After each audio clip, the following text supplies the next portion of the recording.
ஆன்மீக தேடல் அப்படிங்கிற ஒரு வார்த்தையவே பயன்படுத்த மாட்டாங்க. ஏன்னா, இங்க வந்து எதுவுமே தொலைஞ்சு போகல. எத போய் தேடுறீங்க? தொலைஞ்சு போகாத ஒண்ண எங்க போய் கண்டுபிடிக்க போறீங்க? அது இங்க தான் இருக்குது. கவனமா பாருங்க அப்படின்னு சொல்லுவாங்க. கவனம் தேவை என்பதுதான் இங்கே சொல்லப்படுகிறது.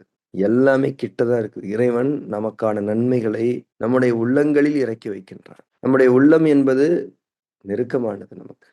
எங்கும் அதை தேடி போய் அலைய வேண்டிய அவசியமில்லை. அருகிலேயே இருக்கிறது. கவனம் கொடுத்தால் தெரியும். கவனக்குறைவினால் தான் தெரியவில்லை. அதே கவனக்குறைவை கொண்டு நீங்கள் எங்கு தேடினாலும் கிடைக்கப் போவதுமில்லை. தப்பான விஷயம் தான் கிடைக்கும். கவனம் தேவை. பொதுவா நம்ம வீட்ட விட்டு வெளியில போம்போது அம்மா சொல்லுவாங்க, "கவனமா போப்பா." கவனமா போப்பான்னா என்ன அர்த்தம்? உன்னுடைய குணநலன்களில் நீ கவனமாக இருந்து கொள். பெருமை கொண்டு விடாதே, பொறாமைப்பட்டு விடாதே, நாளை வாழ்க்கைய பற்றி கவலைப்பட்டு விடாதே. அவசரப்பட்டு விடாதே! பயம் வந்து விடக்கூடாது. இறைவன் இருக்கின்றான். எப்போதும் உன்னுடன் இருக்கின்றான். அந்த கவனம், இந்த உலகத்தினுடைய மயக்கங்கள் உன்னை இறைவனுடைய சிந்தனையிலிருந்தும் கவனம் திருப்பி விட வேண்டாம். எப்போதும் இறைவன் உன்னுடன் இருந்து கொண்டிருக்கின்றான் என்பதில் கவனமாக இரு. இதுதான் கவனமா போ. இந்த கவனம் தவறுவதால் தான் நம்முடைய வாழ்க்கை தவறுகிறது. நோய்களுக்கு காரணம் கவனமின்மை. துன்பங்களுக்கு காரணம் கவனமின்மை. வறுமைக்கு காரணம் கவனமின்மை. அனைத்து சோதனைகளுக்கும், அனைத்து சுகவீனங்களுக்கும் கவனமின்மையே காரணம். இந்த கவனம் என்பது நம்முடைய நடத்தைகளின் மீது இருக்க வேண்டும். நம்முடைய பேச்சின் மீது, நம்முடைய எண்ணங்களின் மீது, நம்முடைய நோக்கங்களின் மீது, நம்முடைய பார்வையின் மீது, நம்முடைய இருப்பின் மீது இருக்க வேண்டும்.